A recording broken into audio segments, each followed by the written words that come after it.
जोङो जोंनि जे दा सोलिबाय थानाय जे गभर्नमेन्ट मानगोनां जोंनि प्रमद बर' बिथांनि दैदेननायाव जोङो बे जि प्रग्राम DMIT होननानै बुङो जेखौ बे डार्माट'ग्लाइफिक माल्टिपल इन्टेलिजेन्स टेस्ट होननाय जि टेस्टनि दारै बे मोनसे साइन्टिफिक मोनसे मेथड बेयो आरो बेवहाय जोङो 90 to 95% जोङो बेवहाय एकुरेट माबाखौ मोनगोन जों इनफरमेसनखौ दा बे जाहैबाय गुबैयै जे जोंनि गथ'फ्रा जे जोनोमनिफ्राय लानानै फैनाय माखासे गावसिनि जे गुन गावसिनि जे मावनो हानाय जे केपासिटि दा बेफोरखौ लानानै फैयो थ' बे मा होनो माबाखौ जे गथ'फोरनि जि गुन लानानै फैनाय जोनोमाव दा बेथिङै बे गथ'आ माने माबादि गोहो लानानै फैदों बे गोहोखौ लानानै जे जों सोलोंथाइखौ जों लांनो हायो जोंनि गथ'फोरखौ दा मेनलि जेनेबा जोंनि ओरै सरासनस्रायै जोंनि गारजेनफ्रा जोंनि बिमा बिफाफ्रा सासे गथ'खौ जेब्ला मोनसे मोजां रिजाल्ट खालायोना मेट्रिकफ्राव जेनेबा 70, 80%, 90% होमबा माने जेनेरेलि जोंनि गारजेनफ्रा बिमा बिफाफ्रा सानो मा बेखौ साइन्सआव होनांगौ साइन्सआव मोजां जागोन डक्टर इन्जिनियार फरायनो हागोन नङा होमबा नाथाय बे गथ'हा बेबादि पास जादों होननानै जे बेयो डक्टर इन्जिनियार फरायनो हानायनि जे गोहो दंमारोना गैमारा जोंथ' बेखौहाय जों कनफार्म नङा थ' बेफोरखौ माने लानानै जों नुयो जाहैबाय गोबाङानो माने बेफोरबायदि रिजाल्टखौ लानानै जोङो माने गावनि बिमा बिफा आरो गारजेनफ्रा गावसोरनि लुबैनाय बायदि गथ'फोरखौ इन्जिनियारिं फरायनो थिनहरो नङाब्ला मालाबा डक्टर फरायनो बेनो थिनहरो जायनि थाखाय बे आदा सदा जानानै गोबां समाव माने बेनि जे फरायनायनि जे थांखि बे थांखिखौ बियो मावफुंनो हाया जायो आरो बेबादिनो जोंनि समाजाव दिनै गोबां जोंनि जे हिउमेन रिसर्स बे जिनिसा जों नस्थ' जाबोबाय थादों जाहाथे जोङो बे जोंनि हिउमेन रिसर्सखौ जोंनि गथ' गथाय देरबोनाय गथ'फोरखौ जोङो दानिफ्राय आरोबाव मोजां मोनसे गोथों माने जि थांखि बे थांखिजों जों जे गथ'फोरखौ जों दैथायहरनो हायो जायहा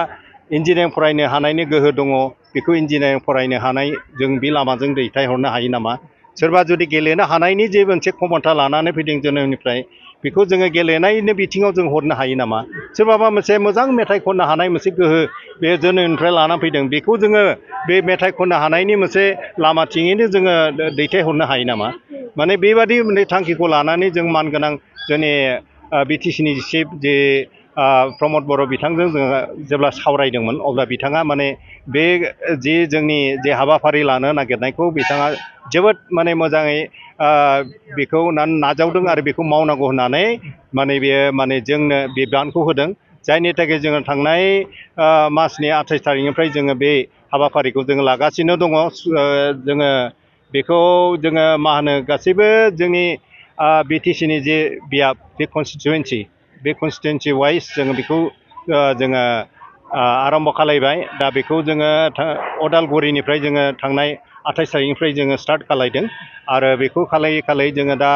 अदालगुरिनि गासैबो बियाबफ्राव जों थांबाय ओमफ्राय दा थांनानै जोङो बे मुसलपुर बे बाक्सा डिस्ट्रिक्टआवबो जों हाबबाय फ्राय जोबनायनि लामायाव फैबाय आरो दिनै दा जोङो तामुलपुराव फैदों तामुलपुर बियाबाव जों हाबफैबाय आरो दा बेबादिनो जोङो बे तामुलपुरनि जोबखांनायनि उनाव जोङो चिराङाव हाबगोन चिराङाव जेब्ला चिरांनि गासैबो 7टा बियाब दङ बे 7टा बियाबाव हाबनानै जोङो क'क्राझाराव हाबगोन दा क'क्राझाराव जोबथाहैगोन बे जोंनि बे इलेक्सननि सिगां जे माखासे मावनो लानाय हाबाफारिया नाथाय जोङो बेवहाय जे बियाब वाइज जे जों लादों माने कनस्टिटुवेन्सि वाइज बेवहाय जोङो बे जोंनि गथ'फोरखौ जोङो बे DMIT टेस्टखौ खालायजोबनो हागोनखौ जों नुहुराखै थ' बेनिखायनो जिहेतु बेयो जोंनि जि कमिटि एडुकेसन एडभाइजारि जि कमिटि दानानै होदों बे जोंनि मोनसे पार्मानेन्ट बडि थ' बेजों बे सरकार थानाय थायैजों खोथा गैया थ' बेनिखायनो जोङो इलेक्सननि उनावबाबो जों बेखौ कन्टिनिउ खालायबाय थागोन दा जोङो बेखौ स्कुलाव गासै फरायसालिफ्राव जों थांनानै कलेजफ्राव थांनानै उननि समफ्राव जों बे टिमखौ लानानै जोङो बे DMIT टेस्टखौ जों खालायजोबनो थाखाय जोङो थांखि लादों थ' बेनिखायनो बे मोनसे बिराद गिदिर मोनसे जेरावबो जोंनि भारतनि खुनु हादर रायजोआव माने सरकारि भाबै बे DMIT टेस्टखौ खालायनाय जायाखै थ' जोंनि बे फिसा मोनसे जे काउन्सिलनि जे गभर्नमेन्ट बे जे मोनसे बिराद गिदिर मोनसे जे हाबाफारिखौ लादों बिथांखिखौ बे जोबोद बाख्नायथाव जोंनि थाखाय आरो आं सानो जोंनि गासैबो बे बिटिसि ओनसोलनि गासैबो गारजेनफ्रा फरायसा फरायसुलिफ्रा माने बेखौ मोजाङै नाजावगोन आरो दा जों नुदों जे मोजां रेसपन्स आरो नाजावगोन आरो बेजों गोबां जोंनि फैगौ मा होनो बोसोरब्रै बोसोरबा 10 बोसोरसोनि उनाव जोंनि बे बिटिसि ओनसोलनि जे सोलोंथाइ बे सोलोंथाइनि जे मोनसे गुन गोनां जे सोलोंथाइ बे गुन गोनां सोलोंथाइखौ थारैनो जे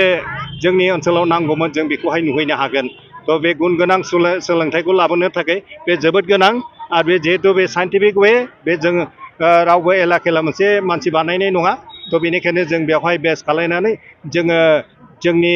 बे जे हाबाफारि बिथांखि जोंनि बे मानगोनां प्रमद बर'नि जे दैदेननायाव जों बेखौ दा मावबाय थागासिनो दङ थ' जोङो हामबाय होनदों प्रमद बर' बिथांजों लोगोसे जोंनि मानगोनां जोंनि आसामनि चिफ मिनिस्टार हिमन्त बिश्व शर्माखौबो बिथाङा बे जोंनि बिटिसि ओनसोलाव फैनानै बेबायदि मोजां मोनसे सान्थि परिबेस खौहाय माने लाखिनायनि थाखायबो बिथांखौबो लोगोआव हामबाय होनदों थ' बेखिनिसै आरो माबा सोंबावनांगौ दंबा